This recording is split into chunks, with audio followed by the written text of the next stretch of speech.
he wants to know, what about the diet, Guru Dev? Is meat eating MK Ultra or what? I mean, I have a different perspective. So when I was in the Himalayan mountains, I eat all vegetarian, right? But there's really no rules or guidelines of what you should do. I would say you know your body better than anything.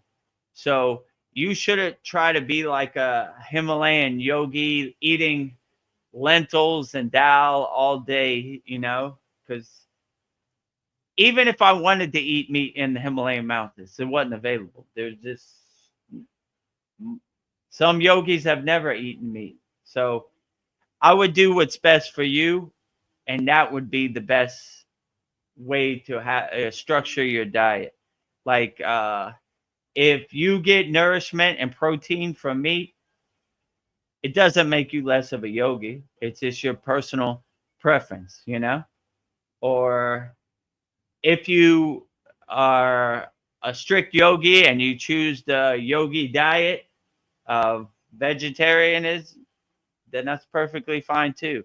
So I would use your own discernment and your own discrimination and feel what works best for your body. Some people have to eat meat. They just need the protein. It sustains them and nourishes them. Doesn't make them less of a yogi.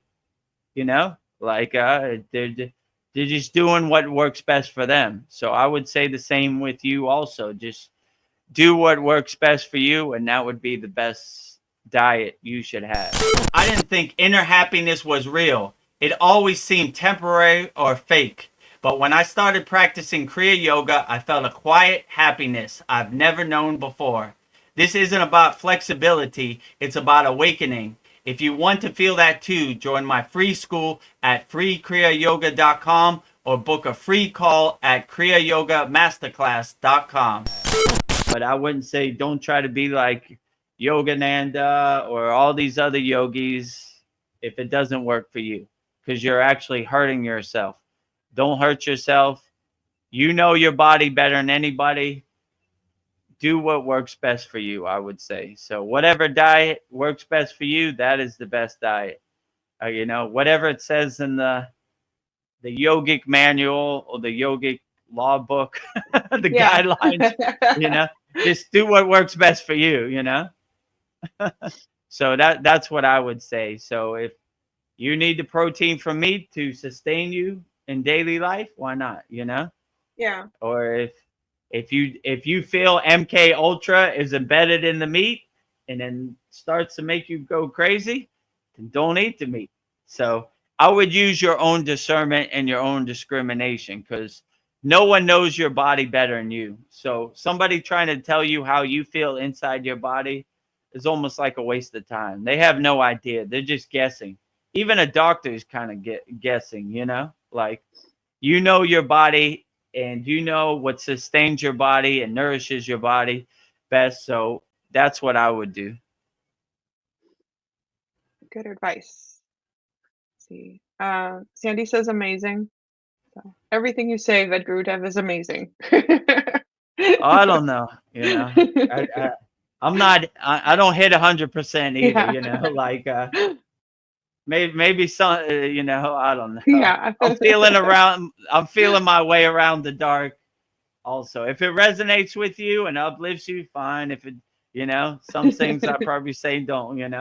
I go on some tangents about aliens or whatever, the elites, or yeah. I saw a sad song yesterday where I went a little too strong. you know. You're like, where did this come from? So I don't know if it uplifts you and resonates with you, then I appreciate the support. I'm trying to give my answers as best as I can, but by no means I know everything, and my word is not law. Yeah. Use your own discernment to figure out what works best for you. Like, if you like what I said, then put it in your pocket, put it in your toolbox and carry it around. If you don't, it's fine also.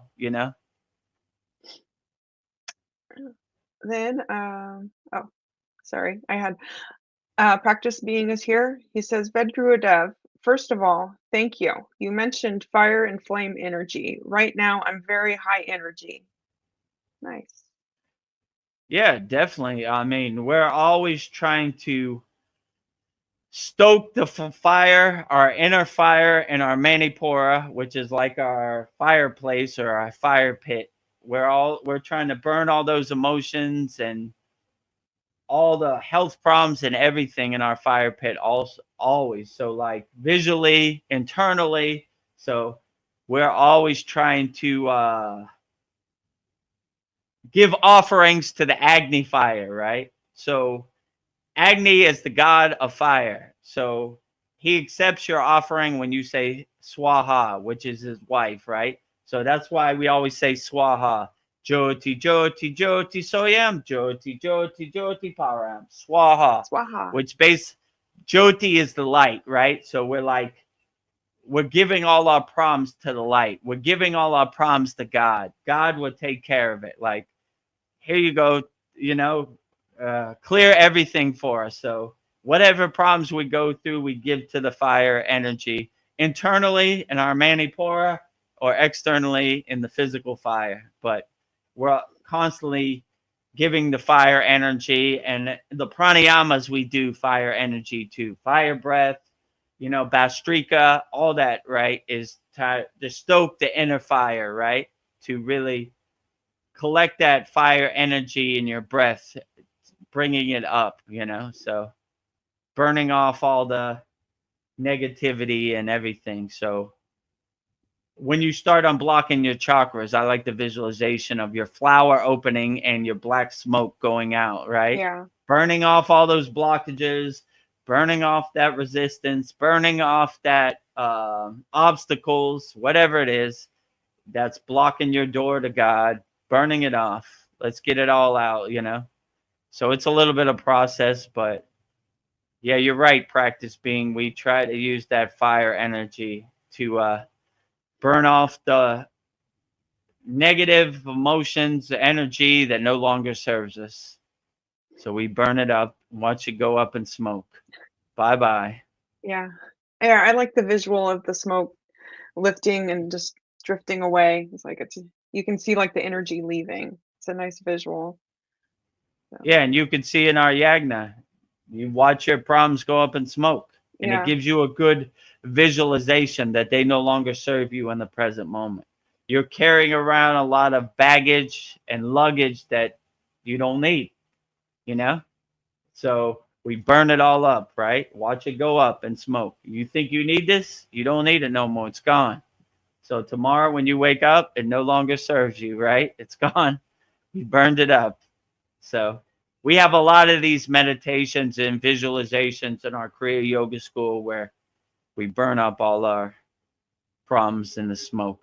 So that's a very profound way. But we, like I said, internal fire, external fire, we burn them all up. Yeah. Yeah, and Sandy says she does a similar thing with her mini cauldron sometimes. Yeah, you can do it at home too.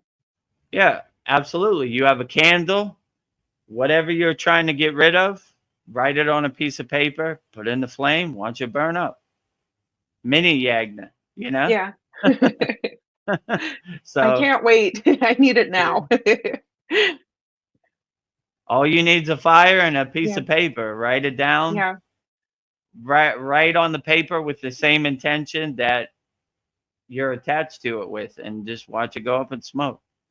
And it really helps you detach and like separate yourself from it. Like most people are too attached to their program, their problems, so they just hold on to it, right? They love this, the chain that enslaves them, so they're like, I can't let this go. But when you see it go up in smoke, you just Yeah. realize, oh, that was easy. Look, Just let it's it gone. go. Let it go. It's gone. Wave bye bye. You know, in Thailand where I live, they have a lot of Buddhist festivals, and one they have that I like, it's called Loy Kraton. So they basically get like a floating flower, and you put all your problems on there, and you just float it out to sea. Bye bye, gone, right? So all your problems are floating out to sea, you know? Oh, beautiful. Yeah, so that happens in November. I like that one too, so it's good. Actually, we had one of those classes that I had a little water thing and it was floating in there. You So I did. think did it during the Yagna. So yeah, so that's a good Yeah, visualization. Put all your problems on the flower, watch it float out to the ocean. Bye bye, you know? yeah. And then I have an interesting comment from you. I don't know, get your opinion on it. If Shiva represents pure consciousness, like the observer, then what is Lord Krishna represent? Heart consciousness is the same as Shiva.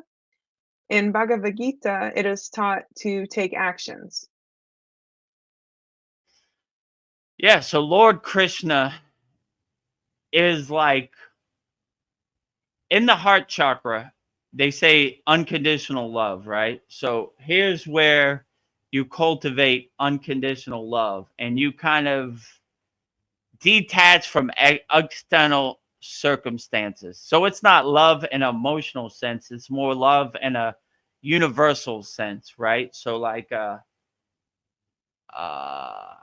an overall love for all sentinel beings of any kind. So Lord Krishna, I would say, cultivates the heart chakra, the anahata, the unconditional love.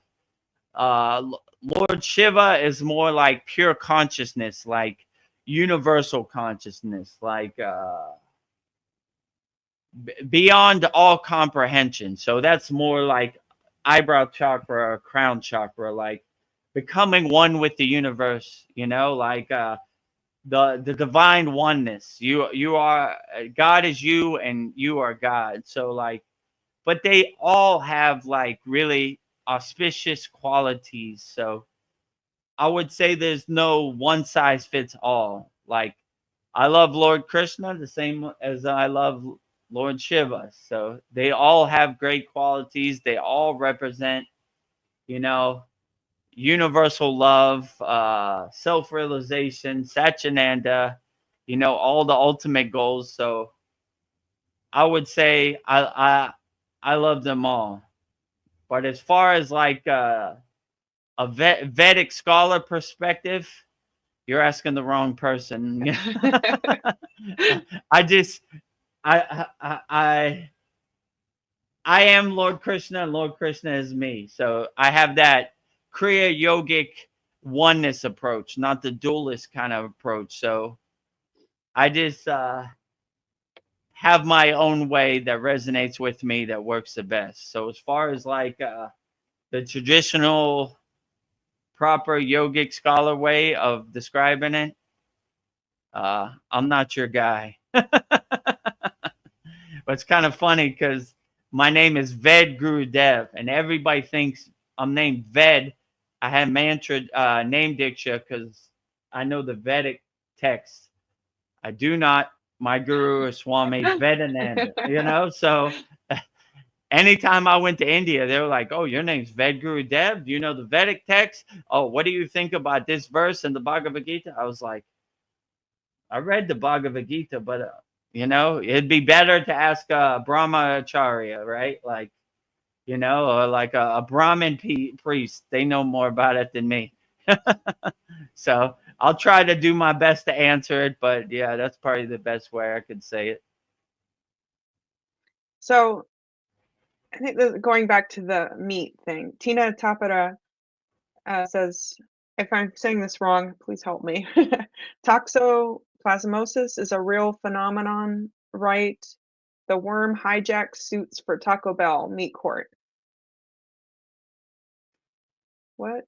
Yeah, probably. I mean, if meat doesn't resonate with you and you are scared that meat has worms in it and it's not pure and you got sick eating at the food court, Taco Bell, I wouldn't eat there no more, you know? Just do what works best for you. That is the best way. Some people eat Taco Bell every day and they're fine. I can't explain it. Some people eat Taco Bell once and they can't get out of bed for a week. I Yeah. don't know. It depends what works best for you. I didn't know how much emotional pain I was in. I was holding it until Kriya Yoga helped me gently release it. This practice goes deep, even if you feel it subtly at first. If you're healing from stress, grief, or trauma, Kriya Yoga can help you. Book a free call at kriyayogamasterclass.com or start your free journey at freekriyayoga.com. If this video touched your soul, please like, comment below, and subscribe so we can keep healing together. Also, click this video right here.